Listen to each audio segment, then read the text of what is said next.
Let's read this question. So this question says, a wire of certain material is stretched slowly by 10%. Its new resistance and specific resistance becomes respectively. Okay, नया resistance और specific resistance क्या होता है आपका, जिसको हम resistivity बोलते हैं, ठीक है। उस पर क्या इफेक्ट पड़ेगा ये बताना है। तो इस क्वेश्चन को बच्चों की कॉन्सेप्ट आप क्या लिख सकते हैं, the key concept of this question, resistance लिख लीजिए। रेजिस्टेंस देखिए आपके किस किस पैरामीटर्स पर क्या करता है आपका, डिपेंड करता है। हम यहाँ पर ये देख लेते हैं। रेजिस्टेंस देखो कि हम क्या लिखते हैं, रेजिस्टेंस को बच्चों आप लिखते हैं, resistance is defined as the resistivity, जैसे या फिर हम इसको क्या बोलते हैं, specific resistance into length by area, ठीक है। ये आपका रेजिस्टेंस का क्या हो जाता है, फॉर्मूला होता है, ठीक है। अब देखिए अगर हम वायर को स्ट्रेच करेंगे तो स्ट्रेच करने से बच्चों इतना तो लग रहा है कि लेंथ तो इंक्रीज हो रही है, ठीक है। ये आपका मान लीजिए कोई वायर है, इसकी लेंथ हम इसको स्ट्रेच कर रहे हैं तो लेंथ तो इंक्रीज हो रही है, लेकिन एरिया देखिए रेडियस थोड़ी सी क्या होगी आपकी, डिक्रीज हो जाएगी, ठीक है। लेंथ इंक्रीज हो रही है लेकिन रेडियस थोड़ी सी डिक्रीज हो जाएगी। लेकिन हम ये जरूर बता सकते हैं कि टोटल वॉल्यूम तो ऑलवेज कांस्टेंट रहती है, ठीक है। वॉल्यूम तो आपकी टोटल कांस्टेंट रहती है, और वॉल्यूम किसके इक्वल होगी आपकी, एरिया इंटू लेंथ के इक्वल, ठीक है। तो बच्चों मुझे यहाँ पर लेंथ की हिंट दे रखी है, मैं इस एरिया का क्या वेरिएशन होगा ये मुझे नहीं पता, लेकिन मुझे इतना जरूर पता है कि वॉल्यूम तो कांस्टेंट रहेगी। तो मैं इस एरिया को यहाँ से रिप्लेस करने की कोशिश करता हूँ। एरिया को मैं क्या लिख सकता हूँ, वी बाई एल लिख लेता हूँ, ठीक है। तो मैं इस एक्सप्रेशन में पुट कर दूँ तो कितना आएगा, resistivity into length divided by area को मैंने वी बाई एल, तो एल स्क्वायर हो जाएगा। तो ये आपका रेजिस्टेंस का वेरिएशन आ गया, ऑलराइट। अब देखिए ये क्या है, रो रो रेजिस्टिविटी या फिर स्पेसिफिक रेजिस्टेंस है। देखिए स्पेसिफिक रेजिस्टेंस आपके मटेरियल की प्रॉपर्टी होती है, ठीक है। ये हर मटेरियल का अलग होगा। अगर हम कॉपर की बात करें तो कॉपर की रेजिस्टिविटी अलग है, एल्यूमिनियम की बात करें तो एल्यूमिनियम की अलग अलग है और फिक्स है, ठीक है। इस पर आपका वेरिएशन नहीं होगा, ठीक है। इसका ये आपके क्या रहेगा, कांस्टेंट रहेगा। स्ट्रेच करने से तो कांस्टेंट रहेगा, ठीक है। टेम्परेचर वेरिएशन अलग है लेकिन स्ट्रेच करने से कोई वेरिएशन नहीं रहेगा। ये आपकी मटेरियल की प्रॉपर्टी है और ये क्या रहेगी आपकी, कांस्टेंट रहेगी, ठीक है।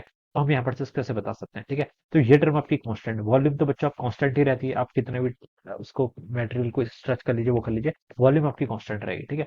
तो रेजिस्टेंस किस पे डिपेंड कर रहा है, रेजिस्टेंस सिर्फ आपका एल स्क्वायर पे डिपेंड कर रहा है। तो आपको डिपेंडेंसी मिल गई यहाँ से, ठीक है। तो अब आप देखिए बच्चों यहाँ से क्या बता सकते हैं, डिपेंडेंसी अब आपको यहाँ से मिल गई है। तो अब आप लिख सकते हैं, देखिए आपका रेजिस्टेंस किसके प्रोपोर्शनल, आपके एल स्क्वायर के प्रोपोर्शनल है, ठीक है। तो मान लीजिए आपका पहला रेजिस्टेंस जब आपका लेंथ एल थी, ठीक है, तब आपका रेजिस्टेंस, इसको मैं के टाइम्स एल स्क्वायर लिख लेता हूँ, ठीक है। प्रोपोर्शनल है, मुझे तो बेसिकली यहाँ पर रेशियोज बताने हैं, ठीक है। तो यहाँ पर आप इसको सीधे एक कांस्टेंट से रिप्लेस कर सकते हैं, ऑलराइट। अब देखिए बच्चों, अब इसकी लेंथ हमने क्या कर दिया, 10% इंक्रीज कर दिया। 10% इंक्रीज से क्या मतलब है, पहले एल थी, अब इसका 10% इंक्रीज कर दिया, ठीक है। यानी कि 10L/100, या फिर इसको सिंपली L/10 लिख सकते हैं, ठीक है। तो ये आपकी नई लेंथ एल डैश हो गई। तो ये कितनी हो जाएगी बच्चों, आपको इसको सॉल्व करेंगे तो आपका 11L/10 के इक्वल हो गया। तो ये आपके बच्चों के आगे दिस इज अवर नई लेंथ, ये आपकी क्या आगे नई लेंथ आ गई, ठीक है। और नया रेजिस्टेंस को मैं आर डैश से लिख लेता हूँ, ये किसके इक्वल है, के इंटू नई लेंथ कितनी है आपके 11L/10, तो यहाँ पर से आप लिख लीजिए 11L/10 का स्क्वायर कर लीजिए, ठीक है। तो ये देखिए 11 का स्क्वायर करेंगे तो आपका 121 आएगा, 10 का स्क्वायर करेंगे तो 100, और ये कितना हो जाएगा, के एल स्क्वायर, राइट। ये टर्म बच्चों यहाँ से आपकी इतनी आ गई। तो आपने आर भी कैलकुलेट कर लिया, आर डैश भी कैलकुलेट कर लिया। अब आपको क्या बताना है, आपसे पूछा कि इट्स न्यू रेजिस्टेंस बिकम्स, इसका नया रेजिस्टेंस कितना हो जाएगा, ठीक है। तो इसको आप सब्ट्रैक्ट कर लीजिए, basically R dash minus R कर लीजिए, ठीक है। नया रेजिस्टेंस कितना होगा, नया मतलब आपसे पूछ रहा है कि इट्स न्यू रेजिस्टेंस बिकम्स, ठीक है। आपका नया रेजिस्टेंस यहाँ पर कितना हो जाएगा ये पूछा है ना। तो ठीक है, डिवाइड नहीं करना, चेंज नहीं पूछा उसने, सिर्फ नया रेजिस्टेंस ही पूछा, ठीक है। तो अब इसको आर डैश बाई आर कर लीजिए, ठीक है। क्या कर लीजिए, आपका आर डैश बाई आर कर लीजिए। इन दोनों इक्वेशंस को डिवाइड कर लीजिए। मेरी ये इक्वेशन नंबर 1 है, ये मेरी इक्वेशन 2 है। तो इक्वेशन 2 डिवाइड बाई इक्वेशन 1 कर लूंगा तो आर डैश बाई आर हो जाएगा, ऑलराइट। तो इसको सॉल्व कर लेते हैं बच्चों, कितना होगा आपका 121 डिवाइडेड बाई 100 के एल स्क्वायर, ये हो जाएगा डिवाइडेड बाई कितना हो जाएगा आपके यहाँ से, के एल स्क्वायर हो जाएगा, ठीक है। तो यहाँ से के एल स्क्वायर से के L square cancel, 121 divide by 100 करेंगे तो 1.21 हो जाएगा। और आप लिख सकते हैं जो आपका आर डैश आएगा वो कितना हो जाएगा आपका 1.21 टाइम्स आर, ठीक है। पुराने वाले का आपका 1.21 टाइम्स हो गया, यानी कि इंक्रीज हो गया रेजिस्टेंस, ठीक है।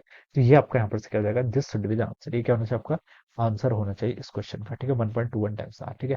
आपसे दो चीजें पूछी थी, न्यू रेजिस्टेंस देखिए 1.21 टाइम्स हो गया, और स्पेसिफिक रेजिस्टेंस तो सेम रहेगा। तो बच्चों डी ऑप्शन मैच कर रहा है, कौन सा डी ऑप्शन, तो आप लिख सकते हैं कि option D will be the right answer of this question, okay. तो this is how we will solve this problem, right. तो ये क्या होगा, इसका आंसर हो जाएगा। So I hope you all understood this concept, all the best and thank you so